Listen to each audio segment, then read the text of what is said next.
सुप्रिया अपने माता पिता की इकलौती बेटी थी। लाड प्यार में बड़ी हुई।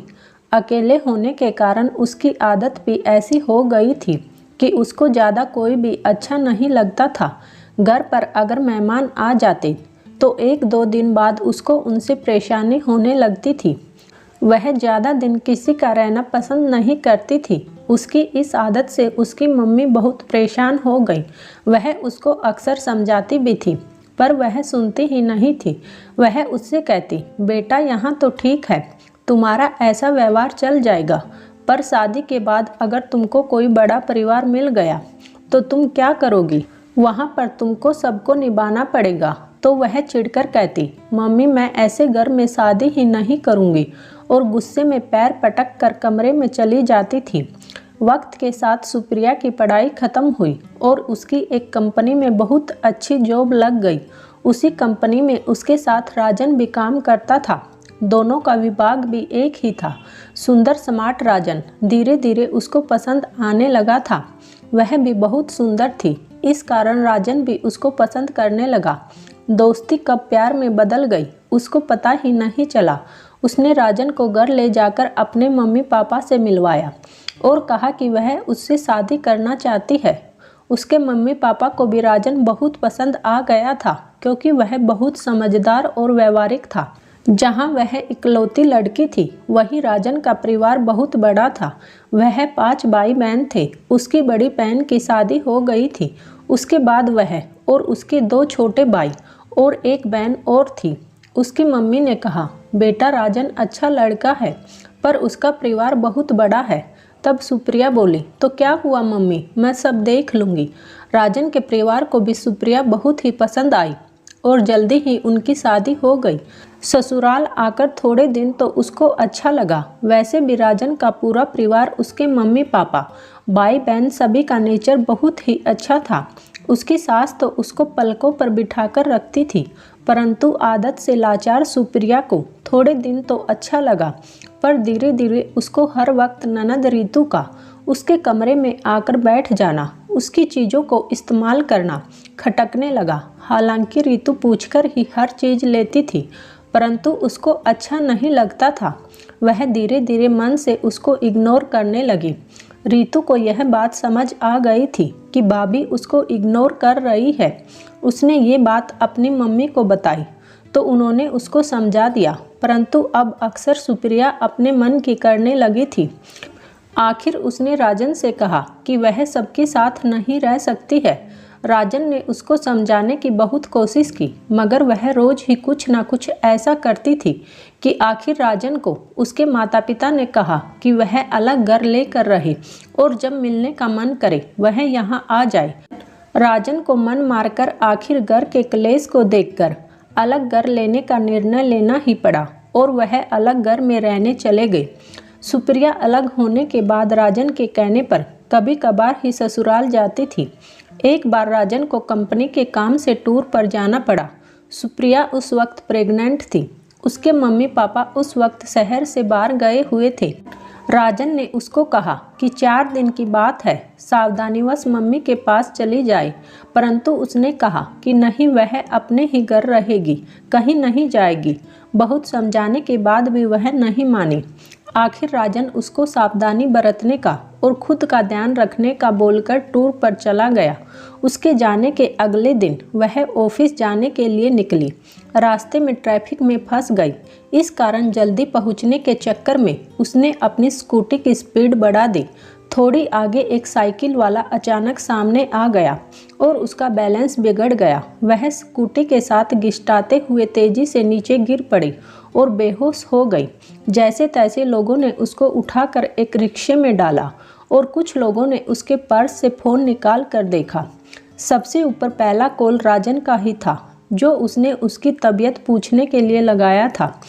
उसको कॉल किया और बताया कि आपकी पत्नी का एक्सीडेंट हो गया है, उनको पास ही के अस्पताल सुयस में भर्ती कराया है, आप जल्दी से आ जाइए। राजन ने तुरंत अपने पापा को फ़ोन किया और बताया कि सुप्रिया का एक्सीडेंट हो गया है, उसको सुयस अस्पताल में भर्ती कराया गया है। सुनकर राजन के पापा घबरा गए। उन्होंने तुरंत सीता देवी को बुलाकर सारी बात बताकर कहा कि तुरंत अस्पताल चलना होगा। राजन भी बाहर गया है, बहू को हमारी ज़रूरत है। उन्होंने तुरंत ही राघव को कार निकालने को कहा और अस्पताल चलने को कहा। वह लोग तुरंत ही अस्पताल आ गए थे। सुप्रिया को बहुत चोट आई थी और पेट के बल गिरने से उसको ब्लीडिंग चालू हो गई थी। उसको आईसीयू में भर्ती किया गया। रामदयाल जी और राघव तुरंत ही आईसीयू में पहुँचे और सुप्रिया के बारे में पूछा। डॉक्टर ने उनको बताया कि पेट के बल गिरने से अंदरूनी चोट आई है, इस कारण हम बच्चे को नहीं बचा पाए और उनको ब्लड की ज़रूरत है जो ओ नेगेटिव है, जो अस्पताल में नहीं है। तभी राघव कहता है, मेरा ब्लड ग्रुप ओ नेगेटिव है डॉक्टर साहब। तुरंत ही राघव ने ब्लड दिया और सुप्रिया को चढ़ाया गया। उसकी चोट की सर्जरी कर डॉक्टर ने कहा कि इनको अभी आईसीयू में ही रखेंगे, होश आएगा तब हालत देखकर नॉर्मल वार्ड में शिफ्ट कर देंगे। लगभग 2-3 घंटे बाद सुप्रिया को होश आ गया। उसको नॉर्मल वार्ड में शिफ्ट कर दिया गया। सीता देवी, रीतू, राघव और रामदयाल जी सभी उसके पास ही खड़े थे। सीता देवी उसके सिर पर हाथ फेरकर उसको दुलार कर रही थी।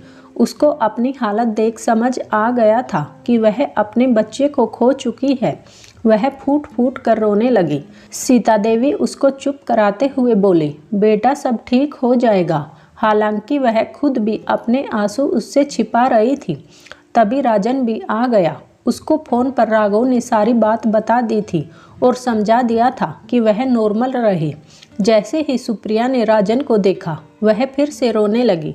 राजन उसके हाथों को सहलाने लगा और खुद पर काबू कर उसको समझाने लगा। 2 दिन बाद सुप्रिया को छुट्टी मिल गई। सीता देवी ने राजन को कहा कि जब तक वह ठीक नहीं हो जाती है, वह उसको अकेले नहीं रहने देगी।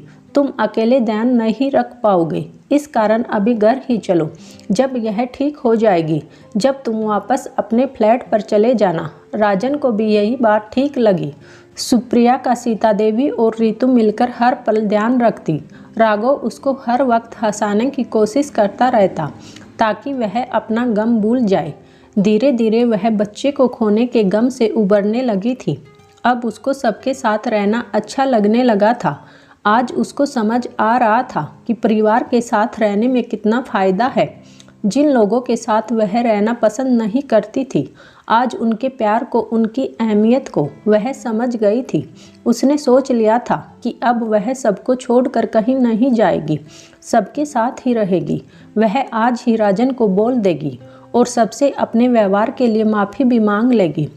शाम को राजन ऑफिस से आकर अपनी माँ को कहने लगा कि मम्मी अब सुप्रिया ठीक हो गई है। सोच रहा हूँ अब हम लोग घर चले जाते हैं, इतने दिनों से बंद है, सफाई करवा दी है।